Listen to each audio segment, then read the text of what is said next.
In February 2016, I was invited by Ambika Berry to curate an international ceramic residency at her award-winning center, Art Ichol.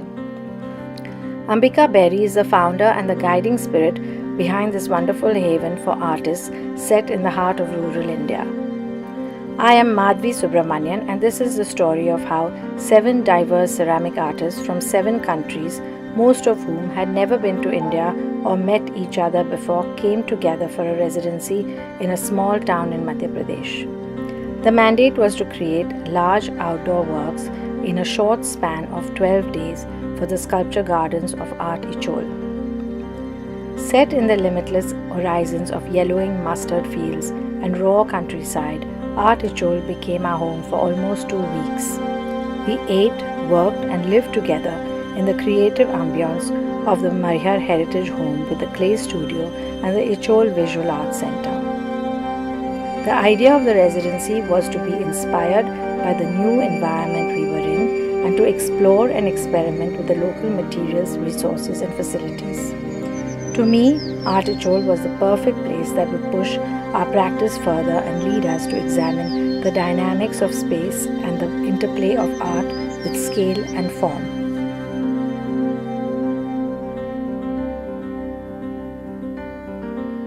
Like in all residencies, the challenge is to understand the place, to understand the environment, and to make the best use of it. India being one of the oldest culture on earth, it has much to offer, the diversity, the closeness of different people living under one country, and that is fantastic. And I've always interested in religion, and hence a lot of my objects are about religion. Making of Shiva Ling has always been something that I want to do and love to do. I got inspired by visiting the temple, Khajuraho. And when I saw the scenes in the temple, it sort of awakened me up.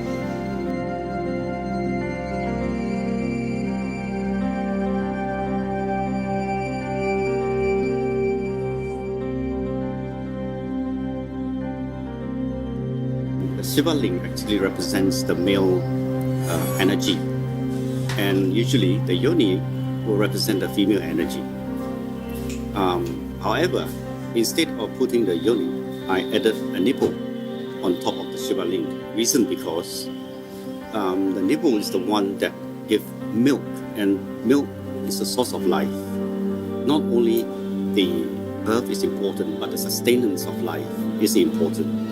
And the patterns that I carve on my work is the personification of vibration of energy, of sound, of feelings, of thoughts, and all these are engraved on the Shiva Ling to represent the dynamic of the male and the female energy combined. That is the basis of my work.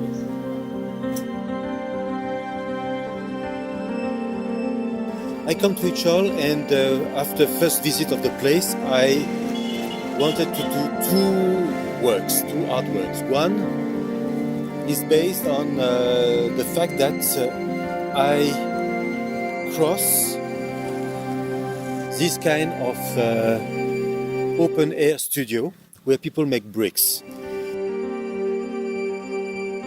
And it reminded me that 32 years ago I was working in Africa, where I was in charge of brick makers groups.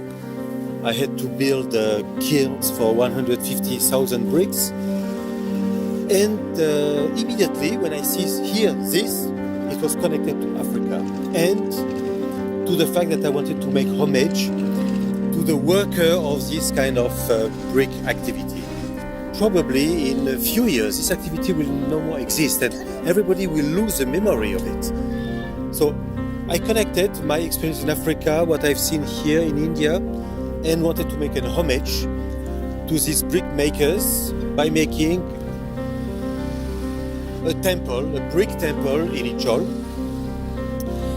where the final layer will be made of bricks, where I will stamp Buddha faces.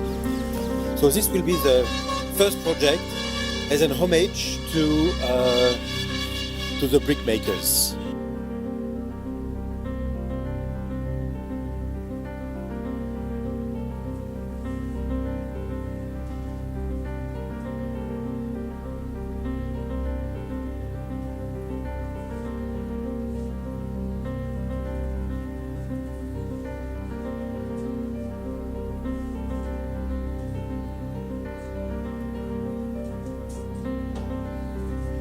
I came to India first time when I was 20. I drove to India from England in a Volkswagen camper van and drove all around India. This is before I started doing art, before I started doing anything to do with ceramics. And I went to visit the Taj Mahal. And at that time, I thought it was the most beautiful building I had ever seen. And then I went traveling on, and I went to Japan, and then I went home, and I've been working for many, many years doing ceramic art. And then last year, I was invited to make a big work of art for a big important exhibition at home by the Duke of Devonshire. So I made a ceramic temple. And that ceramic temple, it came out in the clay. It came out while I was playing. I hadn't planned it.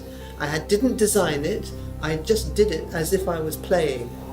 And that temple, actually, I can now see, took its inspiration from the Taj Mahal, which I had forgotten about, actually, but I saw it 50 years ago. Coming here is inspiring and confirming a new way of doing what I am already doing, actually. My work is about the balance of masculine and feminine, and the symbols for masculine and feminine. And so that's what I'm playing with, and I'm making two sculptures here that are going to be balancing that.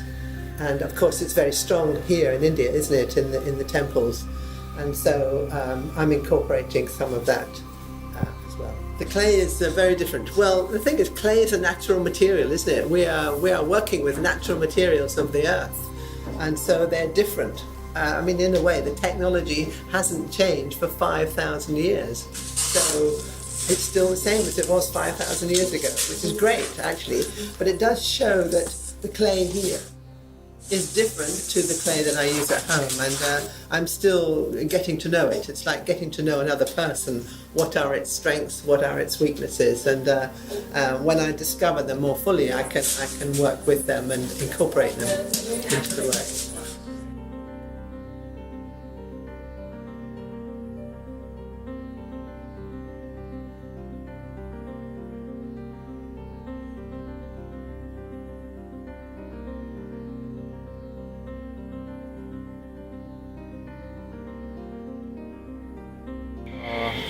Mainly, I'm going to do Siva, one of the god, because everywhere I go, I feel like people in India, they have believed something that really strong. A lot of culture, a lot of religion. So everywhere in the restaurant, in the house, they have picture of God.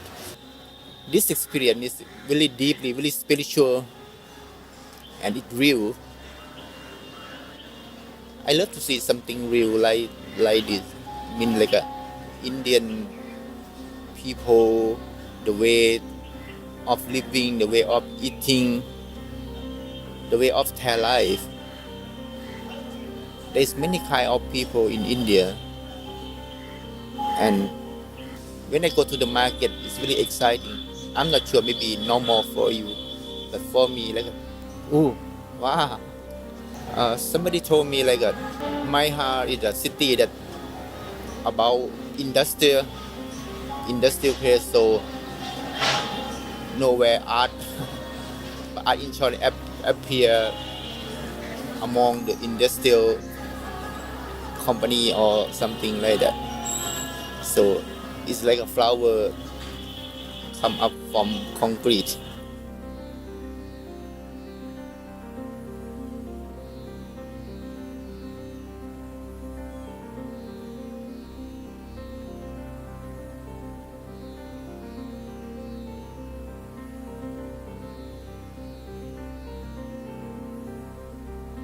Working with new materials is challenging. We're all used to the materials and tools in our own studios, and it's great that this residency is called Exploration and Experimentation, and it's not product oriented.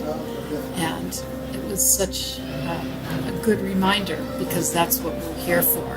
Our techniques are all very different, and naturally we come from different parts of the world, but we like the same things. We are interested in different cultures, we love food, we're adventurous.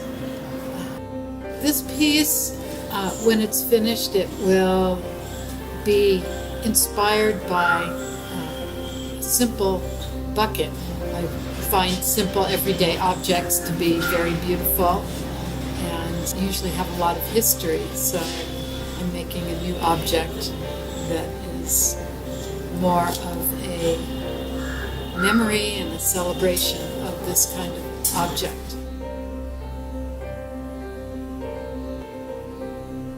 And the other inspiration is going to be on the decoration, which it will have holes pierced all the way through. Very much inspired by the grates that we've seen at Art Ichol. And it's interesting because there are often circles in my work. So circles painted, circles printmaking, circles carved. And then I arrived here in Maihar and started seeing these metal grates used as decoration that were very similar to what I had in mind. I'm sure that the textures and patterns I see that I've already seen, from the brick factory to the temple, all of the stone carving at Khajuraho, I've already photographed it. I'm sure that's going to creep into my work. At first, I must say I really feel at home here. I knew little about India and little about Ambika in this place, but what I saw there was quite interesting at first. And other people I had met in other occasions, some I did not know before, but it was just like if we had always known each other. So it's a great thing, just to be able to just get on, talk about what we are interested in, and see that all these people from such different culture are really, it's a way art and ceramic is a way to express and meet and see that we are not that different one from the other. And then, we work with material. As ceramists, we are very much wanting to bring the nature of the material. So when you meet the country, when you meet the material, things come out. I was thinking of something close to that, using multiples and putting them together. And then we had some difficulties in modeling this clay that we did not know. But it's interesting. The workshop is called Experimenting, and we are experimenting. So the solution was to bring something that I always want to express in my work, is to give the spirit and the movement of something that looks to be alive, but I don't want to make it resemble to something. If I was to give it a title, I think maybe it would be Flux. Flux, like the movement, like the water and the fire going through it.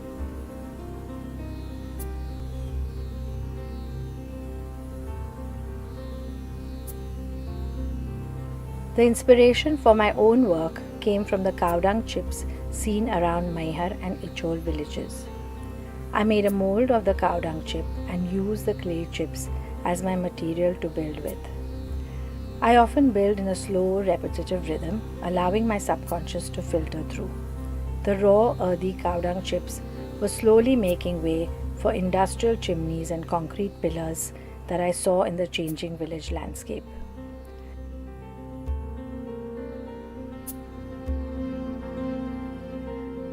Simultaneously, I also experimented with firing the cow dung chip itself, dipped in paper clay, my hand overlaying and connecting with the hand of the cow dung maker.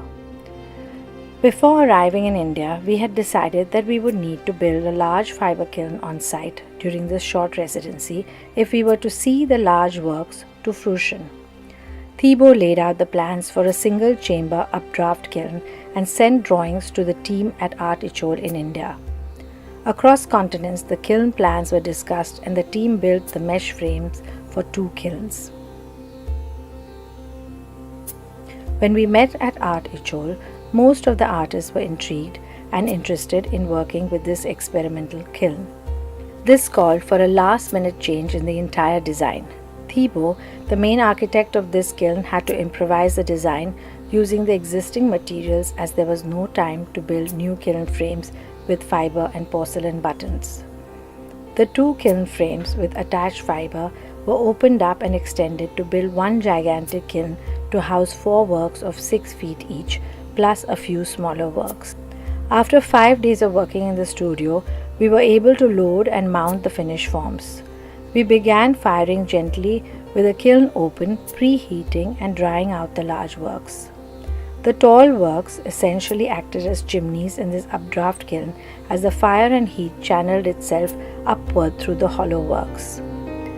After several hours of preheating, the works were ready to be enclosed with the prefabricated fiber mesh frame. Vast quantities of coal were fed into the kiln from the top as we ramped up the firing.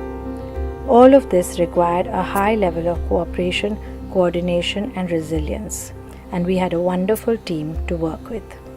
The firing was part process and part performance. Through the night, artists and helpers were taking turns to stoke the kiln. The glowing coals inside the kiln lending a spectacular nebula-like display as the kiln climbed to temperatures of over 1300 degrees centigrade. Each and every individual from the artists to the helpers were immersed in this experiment. The warmth of the kiln enveloped us all into a close-knit group, and as we chatted, laughed and stared into the flames through the wintry night, we knew in our hearts that this night was an experience we would never forget.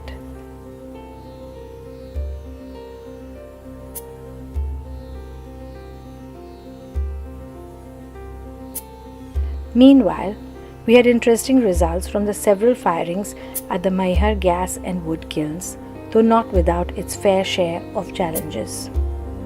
The fiber kiln took 5 days to cool, and finally when it opened we had mixed results. The kiln was hotter at the top than below. While the works looked great overall, the temperature differences resulted in some cracks and some unmelted glaze on the works.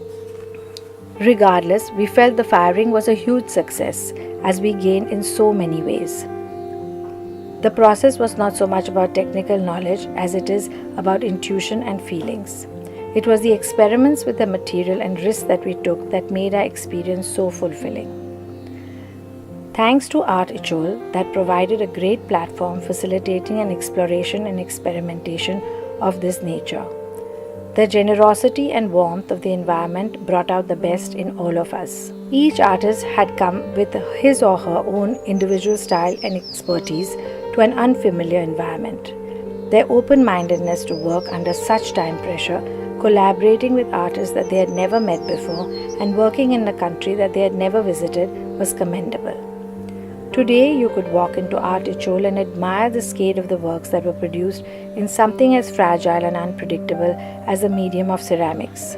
Indeed, the material and process are a metaphor for us, that in this unpredictable world, our hearts and hands can come together, uniting us for a larger-than-life experience such as this.